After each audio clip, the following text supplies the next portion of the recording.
महाराज, औरंगजेब ने दिलेर खान को फरमान भेजा है। ऐसा?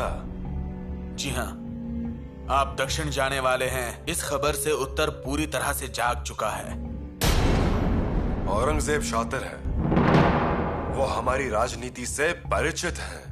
उसने दिलेर खान को सख्त आदेश दिए हैं कि स्वराज्य में अराजकता फैलाओ। शंभू राजा बहुत ही जल्दी में है दक्षिण में जाने के लिए, इसीलिए यह निर्णय अब बदला नहीं जा सकता। ऊपर से संभाजी राजा और दक्षिण, ये एक अलग नाता है। महाराज, खाना पक चुका है, पंच पकवान तैयार हैं और थाली में परोसे भी हैं। अब आप केवल थाली को हाथ लगाएंगे। रानी जी हमें मदद करेंगी? सीधी बात बताइए ना, हमारी तो जान निकली जा रही है। रानी जी, अपने शंभू राजा को बता दीजिए, कहिए वो हमारे साथ दक्षिण मुहिम पर नहीं आ सकते।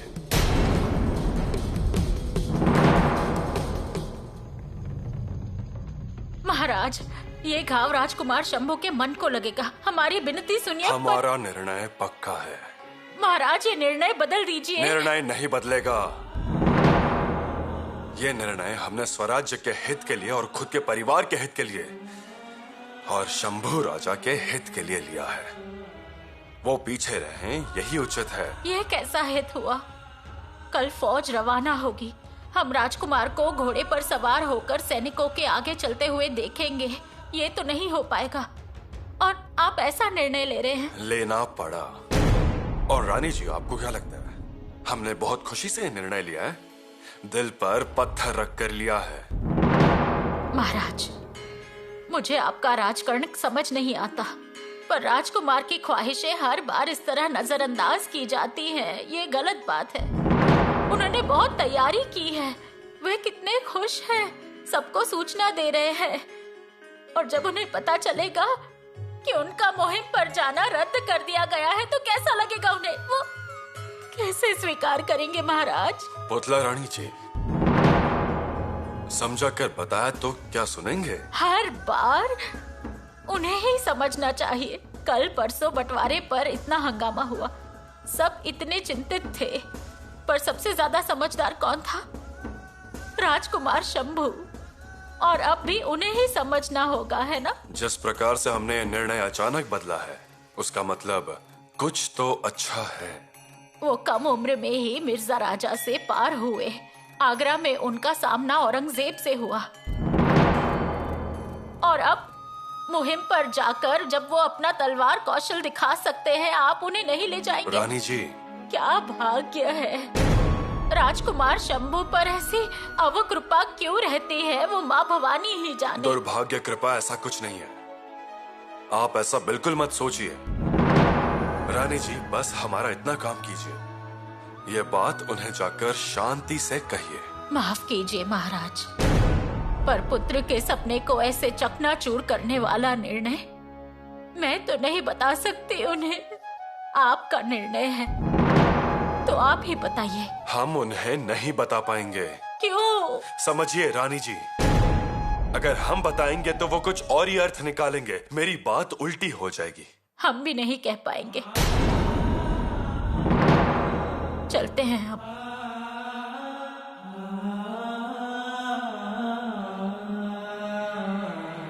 युवरागी, आज रायगढ़ पर हमारा आखिरी दिन है, क्योंकि घुड़सवारों का दल पहले ही रवाना हो चुका है। हमें लगता है हम कल रायगढ़ छोड़ देंगे। येसु, जब हम आगरा जा रहे थे तब आपने हमें जहां से अलविदा किया था, आज भी उसी स्थान पर रहिएगा। रहेंगी? क्या आप किसके लिए तैयार हैं? हमारा मन इस बात के लिए तैयार है और आपकी म्यान भी तैयार है। युवरागी,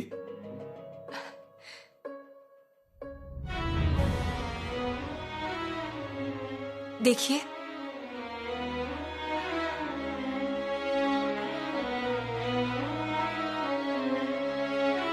वाह, सुंदर।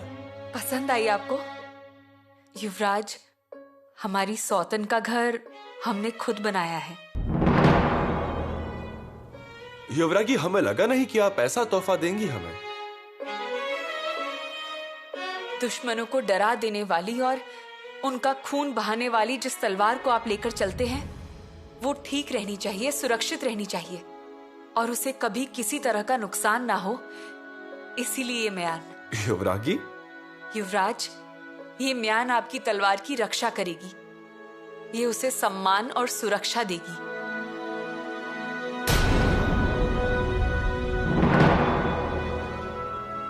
म्यान से कस्तूरी की गंध आती है। हमने म्यान के अंदर कस्तूरी रखी है।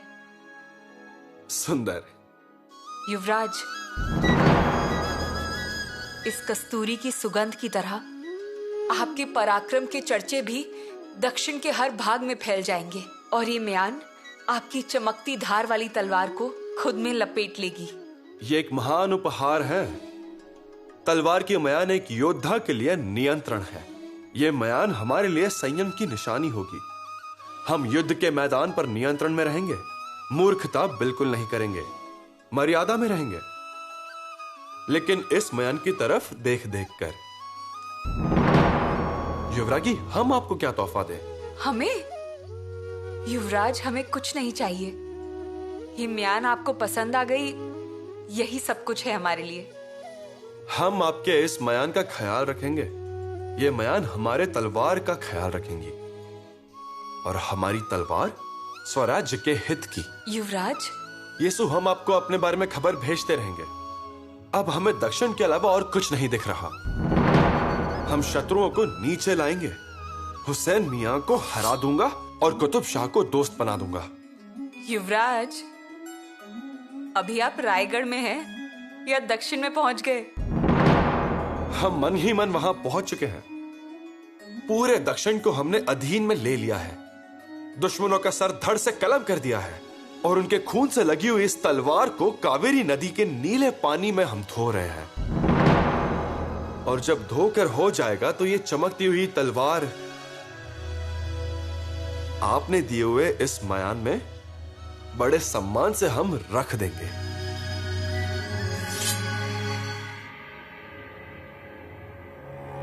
महाराज,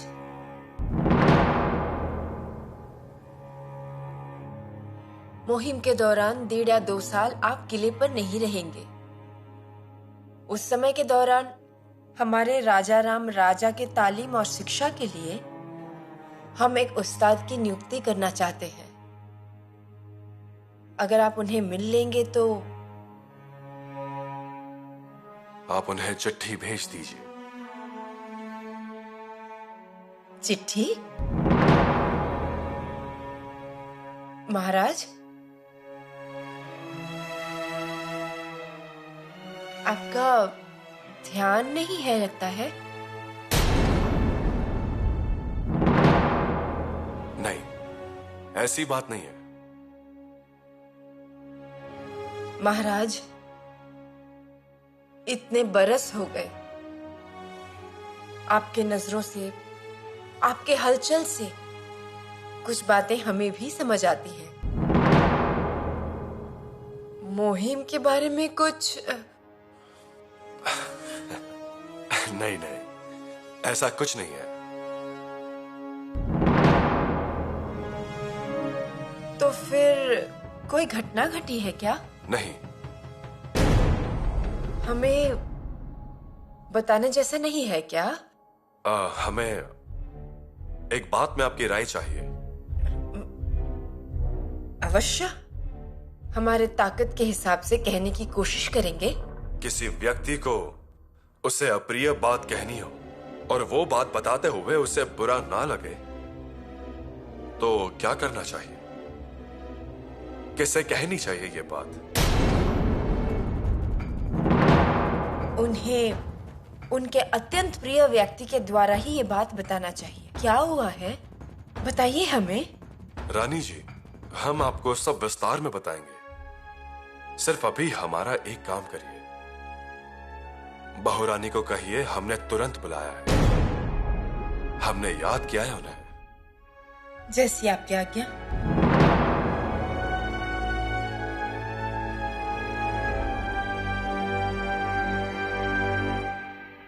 पति के लिए कोई इतना कुछ करता है, मैंने पहली बार देखा है। रानो दीदी, युवराज दक्षिण जा रहे हैं ना, बहुत लंबा रास्ता है। ऐसा क्या? ठीक है ठीक है ठीक है। वैसे मैं भी शादीशुदा हूँ और मेरा पति भी गया है मुहिम पर फिर मैंने 2 दिनों तक बातें नहीं की उनसे। मैं गुमसुम बैठी रही। जब उन्होंने मुझे 10 तोले का वज्र टिक्का दिया तब मैंने उन्हें तैयार होने दिया। भाभी, कुछ वक्त बैठिए ना मेरे पास और मेरे साथ बात कीजिए। नहीं रानू दीदी, आज हमारे पास बातें करने का समय नहीं है। अरे पर मुझे बताइए तो कि आपने क्या मांगा हमसे। और देखिए, मुझसे झूठ मत बोलिए। हाँ, आप गुस्सा हुई कि नहीं? क्या मांगा आपने? हमने क्या मांगा? हमने उनसे पूरा दक्षिण मांग लिया। उन्हें दक्षिण जीत कर आना होगा, यही मांगा हमने उनसे। वो तो होना ही है। और जब भी मेरे भाई की तलवार चलती है, विजय तो होती ही है। लेकिन आपने और क्या मांगा? हमारे पास तो सब कुछ है, और जो सपना आपके भैया का है वही सपना हमारा है। हमारे महाराज ने स्वराज की स्थापना की और अब युवराज द्वारा उसे बढ़ाया जाएगा। एक लंबे समय से देखा हुआ ये सपना जल्द ही हकीकत में बदल जाएगा। फिर हम कौन होते हैं उसे रोकने वाले? हम उस सपने में बाधा नहीं डालेंगे और ना ही किसी और को उसमें बाधा डालने देंगे। सच कहें तो जाते समय युवराज को निडर होकर जाना चाहिए और आते समय खुशी से लौटना चाहिए। इसलिए पहली बार हमने देवी भवानी से मन्नत मांगी है। मन्नत? किस प्रकार का? जब युवराज दक्षिण पर विजय प्राप्त कर लेंगे, हम 18 ठर के दीप बनाएंगे। ये मन्नत मांगी है देवी भवानी से। अच्छा है, लेकिन भाभी, उसमें दिए कितने होंगे? जितने दीप होते होंगे होंगे, लेकिन उनमें युवराज की महिमा और साहस का तेजस्वी प्रकाश होना चाहिए। सही है। मेरे भाई के पराक्रम देखने वालों की आंखें झुक जाए। भाभी,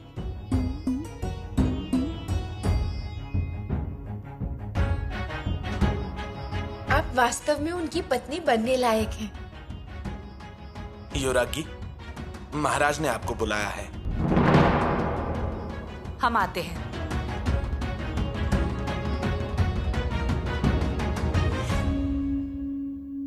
क्या मालूसरस से पर्वता आरोहियों का दल आया? क्या जांच करें?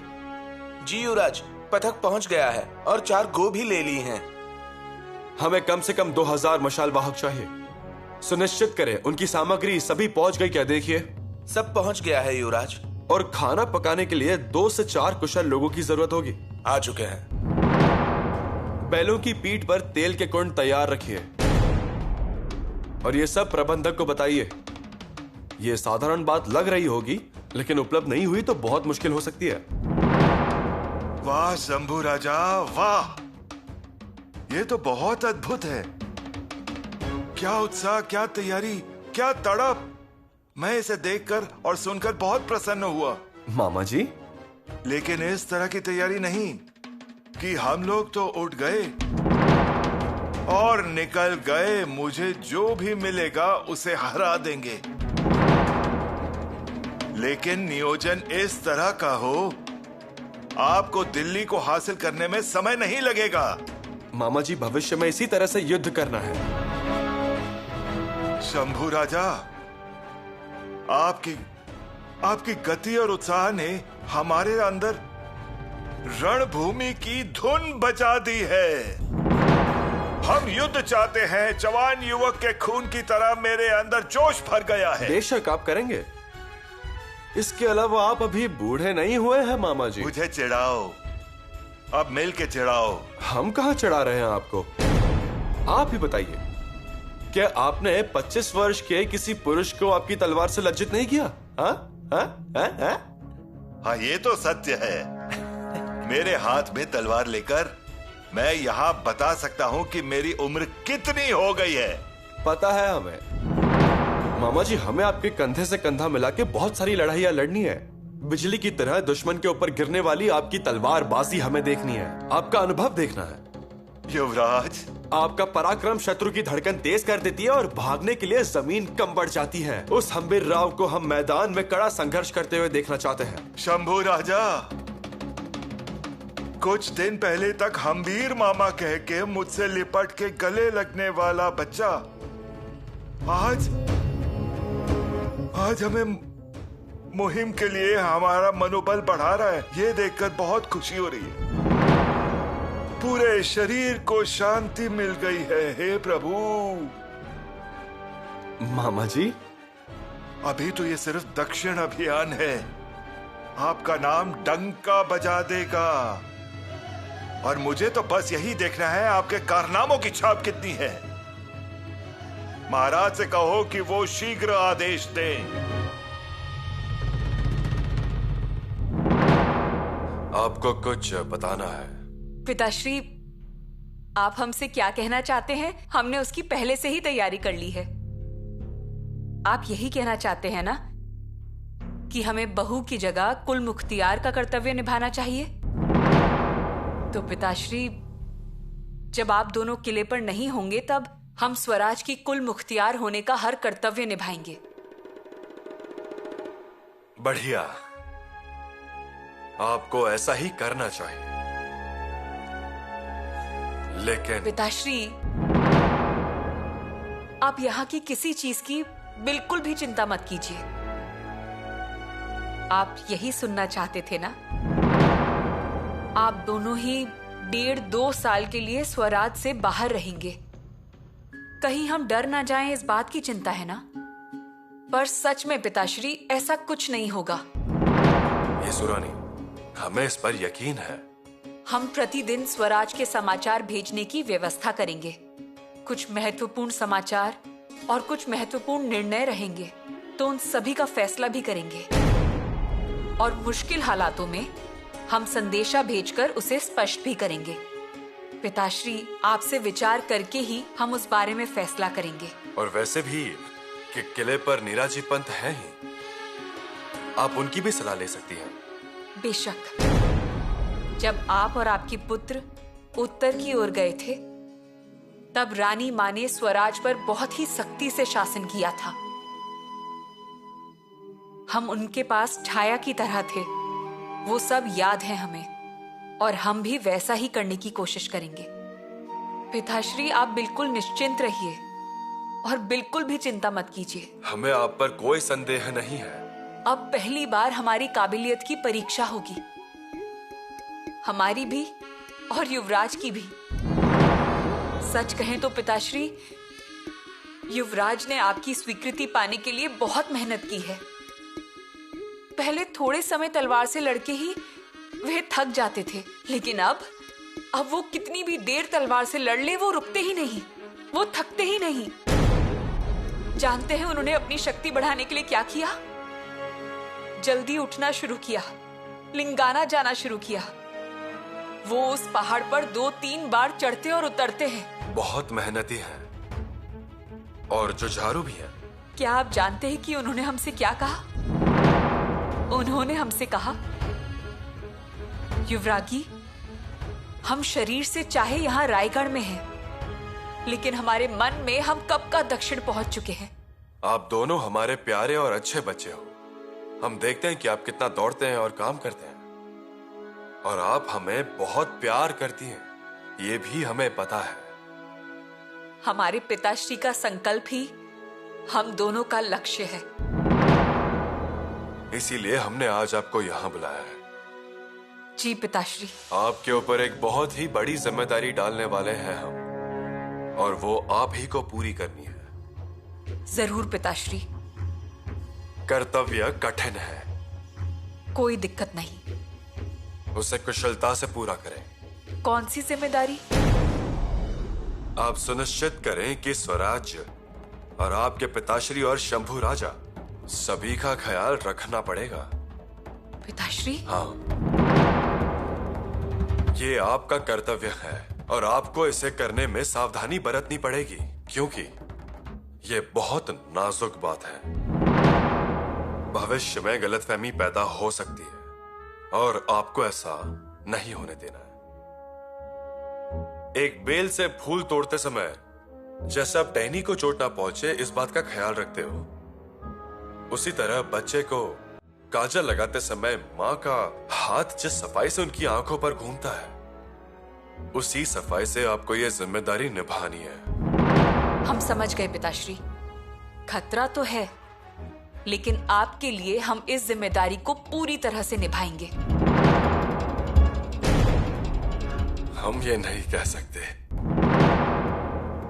हम शब्द नहीं कह सकते, लेकिन फिर भी कहेंगे। बताइए। येसुबाई,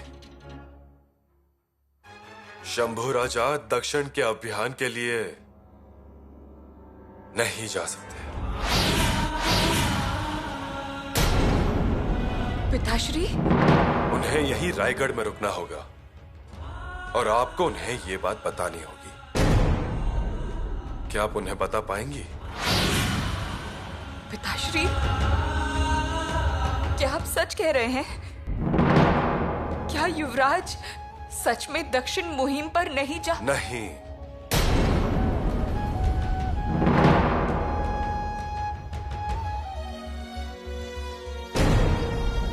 आप ऐसा मत कीजिए, हमें क्षमा कीजिए, लेकिन हम ये बात युवराज को नहीं बता पाएंगे। आपको कहना पड़ेगा।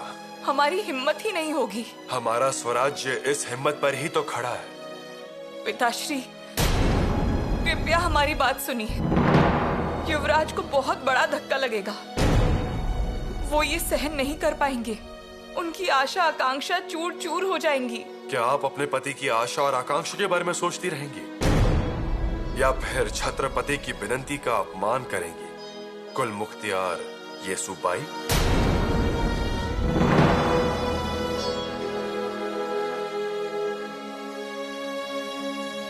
पिताश्री, इतना तो आपको करना ही होगा।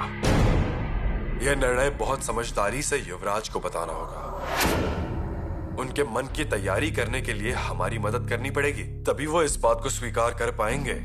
पिताश्री, हम किस मुंह से युवराज से कहेंगे, कैसे कहेंगे? हम उनके मुंह से अभियान की तैयारी के बारे में सुन रहे हैं, हम उनका जोश देख रहे हैं, हम उनकी अधीरता देख रहे हैं। महाराज, हम कैसे कह पाएंगे कि दक्षिण का अभियान रद्द हो गया है? इसीलिए खूबी से निभाना है। महाराज, आप ऐसा क्यों कर रहे हैं? ऐसे अचानक से निर्णय क्यों बदल रहे हैं? इसका कारण हमें अभी मत पूछिए। लेकिन युवराज का अभियान इस तरह से रद्द करने का कारण मजबूत तो है ना? अगर वैसा नहीं होता तो क्या हम ऐसा निर्णय लेते, ऐसा लग रहा है आपको? बहुरानी, भले यह निर्णय हमारा है, लेकिन इसमें सबसे ज्यादा दर्द हमें ही हो रहा है, हम ही भुगत रहे हैं। पिताश्री, आपको कल्पना भी नहीं होगी बहुरानी कि हमारे दिल को 1000 बिच्छू डस रहे हैं, ऐसा दर्द हो रहा है। लेकिन फिर भी हमारा निर्णय अटल है। शंभू राजा दक्षिण मुहिम पर नहीं आएंगे। पिताश्री, हम आपसे बिल्कुल सहमत हैं, लेकिन हमें नहीं लगता कि युवराज ये निर्णय बर्दाश्त कर पाएंगे। ये जवाबदारी आपकी है। एक कुल मुख्तियार की हैसियत से आप उन्हें राजी कीजिए। कुल मुख्तियार की हैसियत से? हाँ। हम कोशिश करेंगे, लेकिन सिर्फ एक बात का दुख हो रहा है कि जिस युवराज ने हजारों सैनिकों के हाथों में नई बनाई हुई तलवार सौंप दी, वो युवराज जिनकी तलवार की इतनी प्रशंसा हुई, आज उन्हीं युवराज के हाथों से उनकी तलवार छीन लेने की जिम्मेदारी हमारे ऊपर आई है। पिताश्री, हम में इतनी हिम्मत हो कि हम इस जिम्मेदारी को पूरा कर सके। हमें आपसे यही आशीर्वाद चाहिए। यशस्वी भव।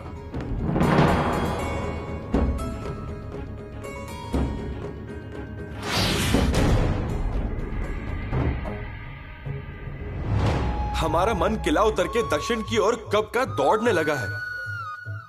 हम पीछे मुड़कर देख रहे हैं तो सिर्फ हमारे 20,000 घोड़ों के पैरों से उड़ी धूल आकाश में नजर आ रही है। हमारे 40,000 सैनिकों के पैरों की दमदार आवाज। अभी हमें दक्षिण के अलावा कुछ और नजर नहीं आ रहा। सब पठानों की अकड़ तोड़ देंगे, उस हुसैन मियां को मार देंगे और कुतुब शाह को हमारी तरफ कर लेंगे। हमारे सामने जो दुश्मन आए उसके सामने हम आत्मविश्वास से खड़े होंगे। हम तलवार उठाते हैं, दुश्मन को मारते हैं और दुश्मन हमारी शरण में आ जाता है। और पूरे दक्षिण में हर हर महादेव का जय घोष। हमें चाहिए वैसे पूरी तैयारी हो चुकी है, और तैयारी इतनी अच्छी कि पिताश्री भी हमें पूछेंगे, शंभू बेटा कहां से और कब सीखा आपने ये सब? शंभू राजा दक्षिण अभियान पर नहीं जा पाएंगे।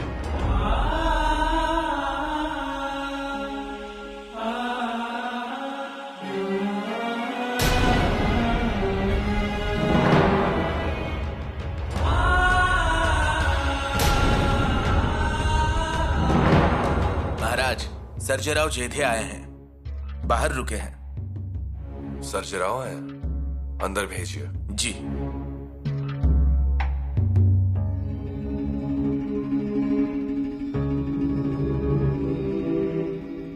आइए सर्जेराव, आपको नीचे आकर 4 दिन हो गए, क्या वजह है? रोज आने की सोच रहा था, लेकिन फुर्सत कहाँ थी। फौज पे ध्यान जो देना था, किसी को क्या चाहिए कुछ नहीं चाहिए वो सब देखना था।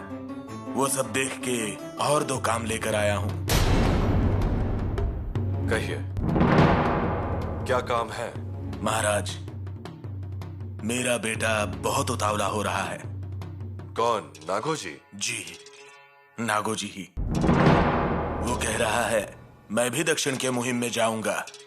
लेकिन क्या वो तलवार चला सकता है? जी हाँ, वैसे तैयार तो हो चुका है। वैसे मछली के बच्चे को तैरना और सैनिक के बच्चे को तलवार चलाना सिखानी पड़ती है क्या महाराज? और वैसे भी मैं तो देख ही रहा हूँ, अच्छा तलवारबाज है। इसीलिए सोचता हूँ साथ में ले ही चले। उसकी भी चाहत है। ठीक है। खुशी के मारे पूरे गांव को खाना खिला चुका है कि मैं मुहिम में जाने वाला हूँ। महाराज, मुझे क्या लगता है बच्चे बड़े हो गए हैं और उनमें जोश भी भरा है। उन्हें कितने दिन रोका जा सकता है? ठीक है। और दूसरी बात, युवराज ने मुझे सूचना दी है कि आपके साथ ही उनका तंबू लगा दिया जाए। वही आपसे पूछने आया था, मतलब सुरक्षा की दृष्टि से। उसकी अब जरूरत नहीं है। तो वो कहाँ रहेंगे? हाँ, वो हमारे तंबू में ही रहेंगे। अच्छा, मतलब पिता पुत्र एक ही तंबू में। बहुत अच्छा है। तो उनका तंबू मैं रद्द कर देता हूँ और उनका सारा सामान किले पर भेज देता हूँ। ठीक है।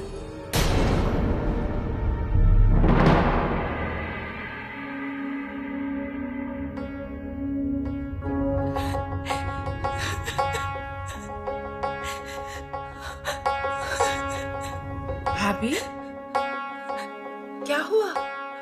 बताइए मुझे। कुछ नहीं। कुछ नहीं कैसे?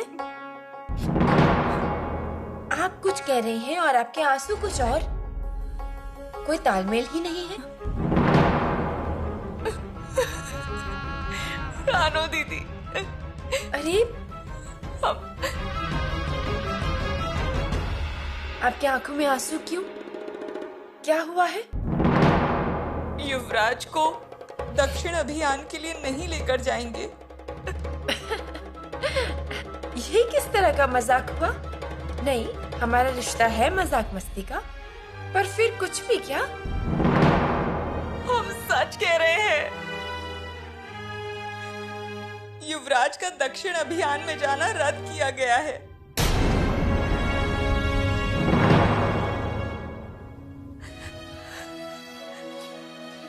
और वजह? वजह हम नहीं जानते।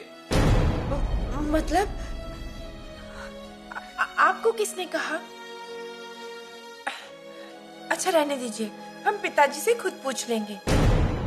चलिए उठिए अभी। उन्होंने ही हमसे ये बात कही है और ये बात युवराज को बताने की जिम्मेदारी हमें सौंपी है महाराज ने। मतलब शंभू भाई को ये सब कुछ भी पता नहीं? ऐसे कैसे निर्णय बदल दिया? कुछ दिन पहले ही दक्षिण अभियान का नेतृत्व करने के लिए कहा और आज जाने से मना कर रहे हैं। देखिए ना, क्या ये सही बात है? क्या गुफ्तगू हो रही है ननद और भाभी में? युवरागी, आप रो रही हैं? रानू दीदी, क्या हुआ? वो आप मुहिम पर जा रहे हैं ना, इसलिए भाभी रो रही हैं। हाँ रानू दीदी, हम अभियान पर जा रहे हैं इसलिए रोने वाली हमारी बीवी नहीं हो सकती, इतना तो हमें पता है। अरे सच्ची? अरे आपको क्या पता पत्नियों के मन का? हाँ, हमें शायद नहीं पता है औरतों के मन के बारे में, लेकिन हमारी पत्नी के मन में क्या है ये हमें मालूम है। ठीक है, तो आप ही पूछ लीजिए। कुछ तो जरूर हुआ है, नहीं तो इतनी आसानी से रोना नहीं आता आपको। युवरागी, कुछ नहीं युवराज, वो बस हमें हमारे मायके की याद आ गई। बस इतना ही? युवरागी, आप मायके तो कभी भी जा सकती हैं। नहीं तो ऐसा कीजिए, अभियान पर जाते वक्त आप हमारे साथ चलिए। फौज पहले श्रृंगारपुर के आसपास ही रुकेगी, नहीं तो अभियान से लौटने के बाद हम दोनों साथ चलेंगे। अभियान से लौटकर आएंगे तब जाएंगे। फिर ऐसे ही मायके की याद तो नहीं आएगी आपको? नहीं आएगी। अच्छा चलिए, जल्दी खाना दीजिए, बहुत भूख लगी है हमें। अभियान पर जाने से पहले सोच रहे हैं कि घोड़े को जगदीश्वर के मंदिर की सीढ़ी तक ले जाएं, उसकी पूजा कराता हूं। चलिए जल्दी से खाना परोसिए।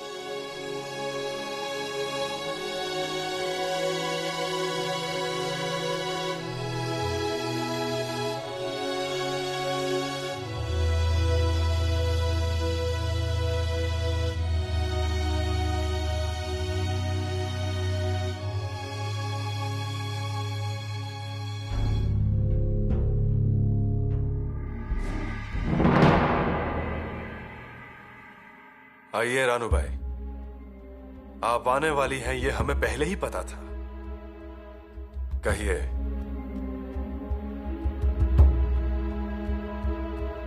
पिताश्री,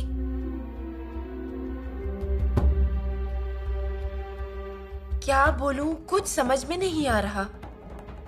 फिर भी आप हमसे क्या कहने आई है ये हमें पहले ही मालूम है।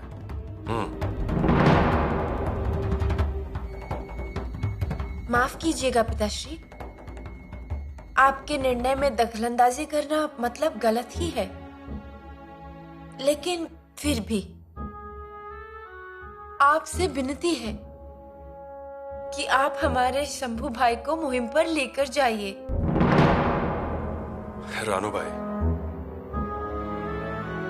फिजूल की जिद मत कीजिए, क्योंकि हमारे निर्णय में कोई भी बदलाव नहीं हो सकता। लेकिन निर्णय क्यों नहीं बदल सकता? उसके लिए कई सारी वजह है। ये हमारे भाई पर अन्याय है। ये आप मत तय कीजिए। मतलब सामने दिख रहा है फिर भी हम चुप रहे क्या? आप 2 आंखों से देख रही हैं, लेकिन हम हजारों आंखों से देख रहे हैं, और जो 1000 आंखों से दिखता है उसे देखकर ही हम हमारे निर्णय लेते हैं। क्षमा कीजिए पिताजी, लेकिन आपके 1000 आंखों को ये अन्याय होते हुए नहीं दिख रहा। कल तक तो हमारे भाई को दक्षिण अभियान का नेतृत्व करने के लिए दिया था, और आज वो दक्षिण की तरफ देख भी नहीं सकते। ऐसा क्या हुआ है? क्योंकि कल किसी ने कहा होगा कि भाई दक्षिण अभियान का नेतृत्व करने के काबिल नहीं है। क्या इसलिए आज राजनीति बदल गई? रानू भाई, हम किसी के भी राजनीति पर अमल नहीं करते। फिर हमारे भाई पर अन्याय क्यों हो रहा है? उन पर अन्याय नहीं किया जा रहा। आप कोई गलतफहमी में ना रहे और आप दखलंदाजी ना ही करें तो बेहतर है। क्या हमारी माताश्री दखलंदाजी नहीं करती? रानू भाई, पिताश्री, भैया के पंख मत काटिए। जरा भी नहीं, हम नहीं काट रहे हैं उनके पंख। पर हर बार हमारे भैया को ही सहन क्यों करना पड़ेगा? अगर उनके बगैर फौज दक्षिण अभियान पर चली गई तो मेरे शंभू भाई का आत्मविश्वास डगमगा जाएगा। शायद वो टूट भी जाएंगे, उनके सपने बिखर जाएंगे और फिर इस हालत में वो रायगढ़ में जिंदा नहीं रह पाएंगे। पिताश्री, रोने के अलावा उनके नसीब में और कुछ भी नहीं होगा।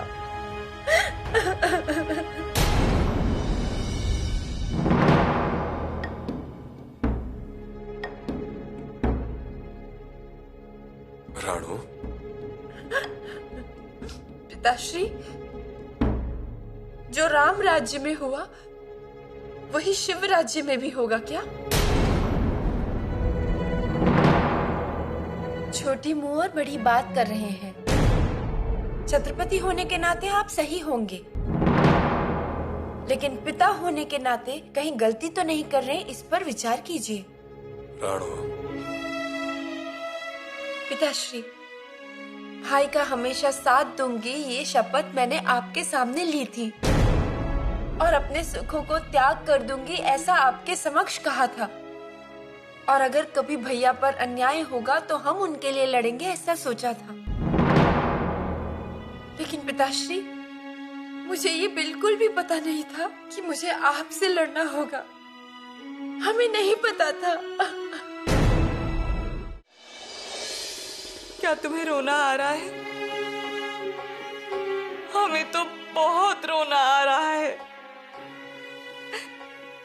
युवराज से ये बात कैसे कहेंगे, हम तो समझ ही नहीं पा रहे। लेकिन जब उन्हें इस बारे में पता चलेगा वो बर्दाश्त नहीं कर पाएंगे, बहुत तकलीफ होगी उन्हें। हम ये अच्छी तरह से जानते हैं। लेकिन युवराज को इस बारे में बताना तो होगा।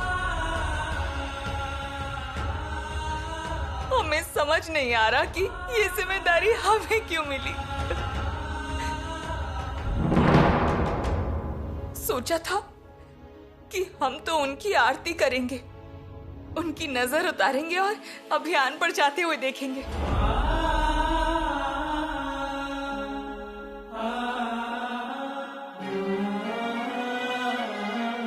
लेकिन ये सब करने के बजाय हमारी जिम्मेदारी है उन्हें रोकना, कहना कि आप मत जाइए। ऐसा कैसे कर पाएंगे हम? कैसे उनसे ये दर्द बर्दाश्त होगा? पिताश्री ने ये कैसी जिम्मेदारी डाल दी है हम पर।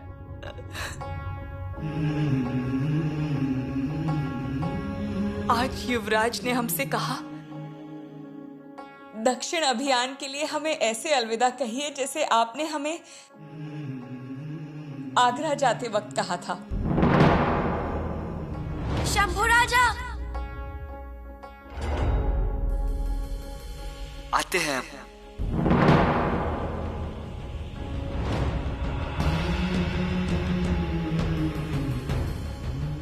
अब हम उन्हें कैसे अलविदा कहेंगे?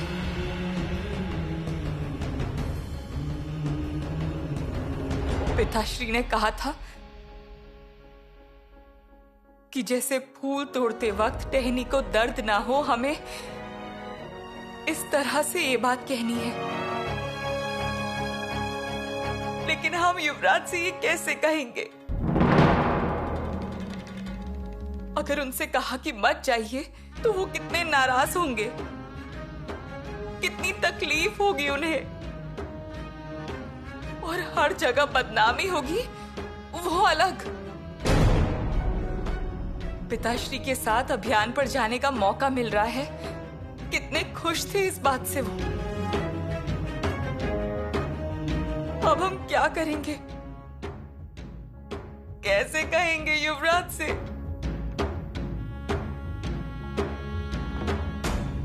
ये कोई फूल नहीं, अंगार है। ये कैसे नहीं पता महाराज को? रानी मां कहती थी कि आपके आंचल में अंगार है। आपका आंचल जलना नहीं चाहिए और अंगार भी ठंडा नहीं पड़ना चाहिए। मां भवानी, हमारे पति को इतना दुख देने वाली बात कैसे कहेंगे हम उनसे?